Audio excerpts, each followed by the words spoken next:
성 어거스틴 참회록 제4권 11번째. 이 세상의 것들은 사랑할 수 없는 것들이나 그들을 창조하신 하나님은 불변하시며 그의 말씀은 영원하다. 나의 영혼이여, 그대는 어리석은 길을 걸어가지 말라. 세상의 유혹에 파묻혀 하나님의 음성을 듣지 못하는 귀머거리가 되지 말라. 너는 잘 들으라. 거룩하신 하나님의 음성을. 그는 친히 너를 부르시며 그에게로 돌아오라고 권고하신다. 네가 그분을 배반하지 않는 한 그는 결코 너를 버리시지 않는다. 그 품 안에는 결코 흔들림 없는 평안과 안식이 있다. 세상의 만물이 태어나서는 소멸하고 다시 태어난 것들이 그 뒤를 이어 계속 존재하더라도 역시 이 우주는 그가 만드신 작품이며 전체의 한 부분으로 조화를 이루며 존재하고 있다. 하나님의 말씀이 이미 일렀듯이 너는 결코 어디로 가든지 하나님의 얼굴을 피하여 숨을 수 없다. 네가 하나님의 얼굴을 피하여 숨을 초소를 마련했다 하더라도 그 초소는 너에게 평안을 허락하지 못할 뿐만 아니라 결국 허무한 종말로 무너지게 될 것이다. 나의 영혼아, 너는 영원한 진리 안에 거하라. 확고한 진리 속에 거처를 삼을 때 너는 아무것도 잃지 않을 것이다. 그가 너의 모든 죄악을 사하시며 너의 모든 병을 고치시리라. 또한 죽어 썩어질 너의 육체는 새로운 형태로 변화될 것이다. 또한 너의 영혼은 시들지 않을 것이며 하나님 앞에서 영원히 거할 것이다. 너희가 거듭난 것은 썩어질 씨로 된 것이 아니요 썩지 아니할 씨로 된 것이니 살아있고 항상 있는 하나님의 말씀으로 되었느니라. 너는 어찌하여 너희 육체로 인하여 고통 가운데 있느냐? 너희 육체를 돌이켜 너희 영혼을 따르게 하라. 네가 육체를 따라 행할 때 너는 지극히 작은 부분에만 집착하는 것이 되고 말 것이다. 너는 전체를 바라볼 수 있어야 하며 그때 기쁨을 얻을 수 있다. 그러나 네가 계속 육체의 관능적 감각으로 전체를 이해하려 한다면 결국 너는 아무것도 이해할 수 없을 뿐만 아니라 오히려 세상과 함께 허무하게 소멸하게 될 것이다. 우리가 육신으로 하는 말도 마찬가지이다. 허공을 울리고 소멸하는 음성들이 조화를 이루며 연속적으로 들려질 때에 하나의 문장으로 의미를 전달해 주는 것처럼 전능하신 하나님을 보지 못하고 지극히 작은 일부인 육체의 감각적 관능만을 의지한다면 결국 영혼은 허무한 종말을 맞게 되는 것이다. 결국 부분으로 존재하는 개체는 별 의미가 없으나 전체로 조화되어서 생명과 영혼과 우주를 이루는 것이다. 그러나 생명과 영혼과 우주를 창조하신 분이 계시니 그분이 바로 우리의 하나님이시다. 나는 결코 죽지 않으며 그 뒤를 계승할 자 없는 홀로 완전하신 하나님이시다. 12번째. 사랑은 정죄받지 않으며 예수 그리스도를 통한 참 안식이 하나님 안에 있다. 그렇기 때문에 무엇보다도 먼저 하나님을 사랑해야 한다. 네가 만약 아름다운 육체를 가져 즐겁거든 그 일로 인하여 하나님을 찬양하며 모든 사랑을 묶어 육체를 창조하신 하나님께 드리라. 육체의 소욕을 따라 쾌락을 즐길 때 영혼은 시들어 버리게 된다. 내 영혼에 즐거운 일이 생기거든 하나님의 사랑 안에서 즐거워하라. 모든 영혼을 주님께로 이끌며 이렇게 외치라. 그분을 사랑합시다. 그분을 사랑합시다. 그분이 세상 모든 것을 창조하셨고 그분이 친히 우리 곁에 거하십니다. 그분은 천지 만물을 친히 창조하셨고 만물이 그에게서 나왔으니 그로 말미암지 않은 것은 하나도 없습니다. 진리가 사랑받는 곳에 그분도 함께 하십니다. 나의 영혼아, 더 이상 죄악 중에 방황하지 말고 하나님의 품으로 돌아가라. 목소리가 성전에서부터 들리니 이는 여호와께서 그의 원수에게 보응하시는 목소리로다. 너는 창조하신 여호와 하나님께 굳게 붙어 있으라. 주님과 함께 서라. 그가 친히 너를 붙들어 굳게 세우시리라. 그분 안에서 편히 쉬라. 참 안식을 얻으리라. 너는 광야의 어느 곳으로 가느냐? 너희가 추구하는 선은 하나님을 사랑함으로 얻을 수 있는 것이니 그럴 때에만 비로소 달콤한 것이다. 그러나 네가 그분을 떠나 방황한다면 그분에게 나오는 모든 것이 다 쓰디쓴 고역이 될 것이며 부정한 것이 될 것이므로 너는 진실로 그를 사랑하라. 너희는 어디로 가려고 이 어렵고 힘든 길을 자꾸 방황하느냐? 너희가 무엇을 추구하든지 너희가 추구하는 그곳에는 참 만족과 평안이 없을 것이다. 너희가 죽음의 땅에서 행복한 삶을 추구하고 설계하지만 결코 소유할 수 없을 것이다. 생명 그 자체가 존재하지 않는 죄악된 생활 속에서 어찌 행복한 삶을 추구할 수 있단 말인가? 생명의 근원 되시는 그분은 하늘 영광을 버리고 친히 이 땅에 내려오셔서 죽음을 이기시어 죽음을 그치게 하셨고 생명의 넘침으로 풍성한 삶을 허락하셨다. 그분은 우레와 같은 음성으로 우리를 부르시어 죄악과 죽음뿐인 방황을 떠나 영원한 피난처 되신 그분 품으로 돌아오라고 말씀하신다. 그분은 하늘로서 내려오셔서 동정녀의 모태에서 태어나시고 우리에게 오셨으니 그는 친히 죽을 육신의 몸을 입으셨으나 죽음을 이기신 것처럼 누구든지 그를 믿는 자는 그분에게 맡겨져 다시는 죽지 않도록 죽을 육신을 위해 부르시며 찾아오신 것이다. 그는 태양과 같아서 그 방에서 나오는 신랑과 같고 그 길을 달리는 기뻐하는 장사와 같도다.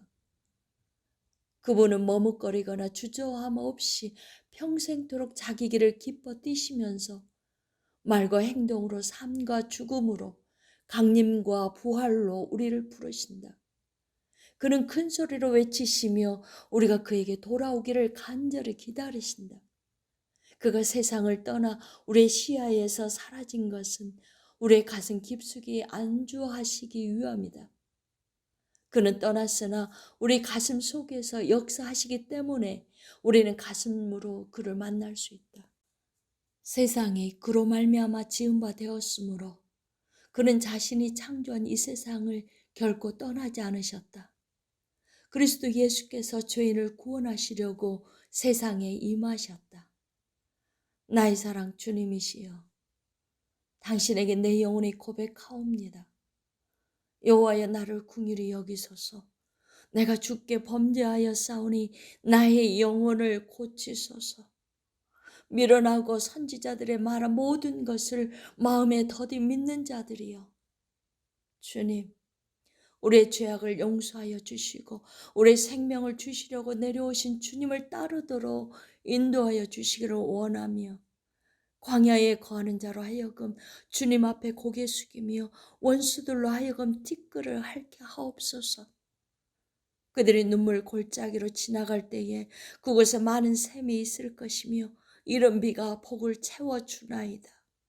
주님, 이 백성으로 하여금 눈물을 흘려 기도하게 하시고 주를 모르는 백성을 주께로 이끌 수 있도록 힘을 주옵소서.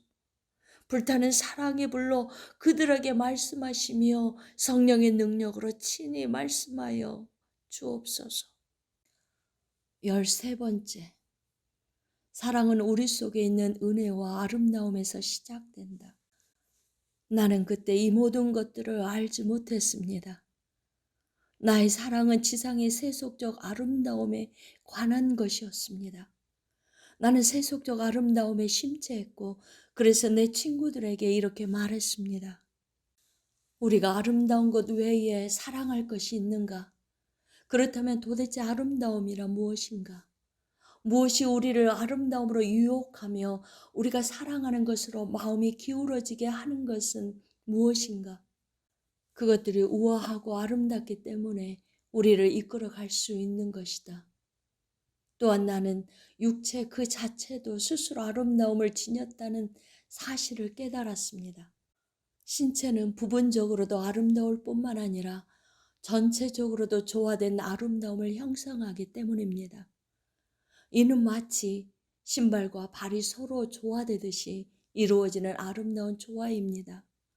내 가슴 깊은 곳에서부터 진정한 아름다움에 대한 추구와 열정은 나로 하여금 조화와 아름다움에 관한 책을 집필하도록 했습니다. 지금의 내 기억으로는 그에 관해 두세 권의 책을 쓴 것 같습니다. 오 주님, 당신은 아십니다. 그때의 생각과 지금의 생각은 전혀 달라졌습니다. 확실한 기억은 없습니다만 그 후로 그 책들은 제게서 없어지고 말았습니다. 14번째, 아름다움과 조화라는 책을 조술하여 히에리우스에게 헌정하다. 나의 주, 나의 하나님이시여, 무엇 때문에 내 마음이 감동되어 이 책들을 로마의 한 유명한 웅변가인 히에리우스에게 헌정하였는지 모르겠습니다. 나는 그를 대면하여 만난 적은 없으나 그의 명성은 익히 들어 알고 있었고 그의 유명한 연설 중에 어록도 들어왔던 터이라 나는 그에게 내 작품에 대한 평을 받고자 하여 기쁨으로 헌정한 것 같습니다. 많은 사람들이 그를 칭찬하기에 나도 그를 존경하게 되었습니다.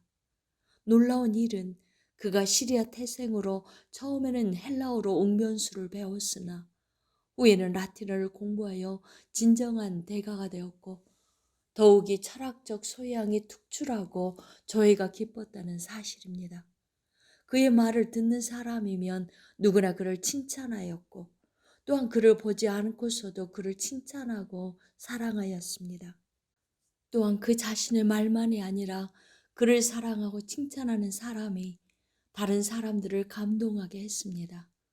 이렇게 하여 그는 로마에서 가장 뛰어난 사람들 중에 한 사람이 되었습니다. 나의 주 하나님, 그 당시 나는 절대 무오하신 당신에게 의존하지 않고 사람들의 세속적 판단에 의거하여 사람들을 판단했고 사랑했습니다. 모든 사람들의 판단을 심판하신 주님을 의존하지 않고 오히려 연약한 인간들의 얄팍한 판단을 더욱 사랑했기 때문이었습니다. 그러나 이러한 명성이 저 원형극장에서 말을 타는 용사들과 맹수들과 싸우는 투사들의 명예욕과 무엇이 다르겠습니까? 실상 나는 일반 극장 배우들이 받는 그러한 박수와 명성은 원하지 않았습니다. 비록 내가 그들에게 박수를 보내고 칭찬했지만 그렇게 명성을 얻는 것보다 차라리 알려지지 않는 편이 낫다고 생각했습니다. 그렇게 칭찬을 받는 것은 칭찬이 아니라 오히려 미움이라고 생각했습니다. 한 사람의 마음속에 이런 여러 가지 종류의 사랑을 소유하고 싶어하는 충동은 어디에서 오는 것입니까? 극장에서 배우가 간교한 교태로 사랑을 받는 것과 경기장의 줌마가 용사로부터 사랑을 받는 것은 다를 바가 없다는 생각을 해봅니다. 그러한 어려운 상황 속에 뛰어들기를 거부하면서도 이 명성만을 소유하고자 하는 나는 도대체 어떤 종류의 인간이란 말입니까? 사람의 머리카락도 헤아려 아시는 주님이시여. 세상 만사 가운데 주님의 허락 없이 이루어지는 일은 아무것도 없습니다. 너희 아버지께서 허락하지 아니하시면 그 하나라도 땅에 떨어지지 아니하리라. 너희에게는 머리털까지 다 세신 바 되었나니. 사람의 머리카락을 세는 일은 물론 사람의 감정과 마음의 움직임을 아는 것보다 쉬운 일이지만 그러나 당신 앞에서는 이런 인간의 가장 기쁜 곳의 치부까지도 결코 숨길 수 없습니다. 나는 교만한 마음과 명성 때문에 유명한 웅변가가 되기를 소원했습니다. 나는 사람의 속임수와 간사한 유혹에 빠져 온갖 교훈의 풍조에 밀려 요동하는 갈대였습니다. 그러나 주님은 불꽃 같은 눈동자로 나를 지켜주셨고 가엾은 이 죄인은 지금 주님께 고백합니다.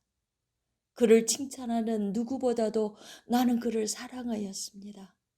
만일 사람들이 그를 칭찬하고 사랑하지 않았더라면 나 역시 그를 사랑하지 않았을 것입니다. 사람들의 칭찬에 단순히 동조한 내가 결국 바라고 원하고 사랑했던 것은 그가 아니라 그의 곁에 장식된 명예와 허영심이었습니다. 사람들의 인기와 찬사였습니다. 이같이 무기력한 인간이 어찌 진리를 견고히 붙잡을 수 있겠습니까? 나의 유창한 변론의 재주가 사람들에게 알려지기를 바라는 마음, 이 마음이 결국 그를 본받아 그가 가진 명성을 대신 소유하고픈 욕망으로 변한 것입니다. 내가 아름다움과 조화라는 책을 써서 그에게 보낸 것은 내가 그와 같은 명성을 원하고 그것을 얻으려고 노력하여 아무도 가져보지 못한 명성을 내 스스로 가져보고 싶었다는 증거임에 틀림이 없습니다.